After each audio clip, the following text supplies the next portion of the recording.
गावची ग्रामदेवता आई आदिष्टीच्या चरणी हे गीत गाऊन आम्ही आमच्या कार्यक्रमाला सुरुवात करतोय.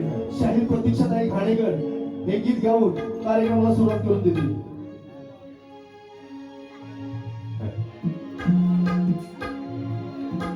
गोविंद गावच्या गावकरांची श्रद्धा लई मोठी. आदिती आई पावणाई आई नाव साऱ्यांचा ओठी. शिमग्या सणाला शिमग्या सणाला शिमग्या सणाला सणाला पाय मानाला भरती ओढी. शिमग्या सणाला सणाला पाय मानाला भरती ओढी. शिमग्या सणाला सणाला पाय मानाला भरती ओढी. शिमग्या सणाला सणाला पाय मानाला भरती ओढी. गोविंद गावच्या गावकरांची श्रद्धा लई मोठी. आदिती आई पावणाई आई नाव साऱ्यांचा ओढी. शिमग्या सणाला शिमग्या सणाला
ओटी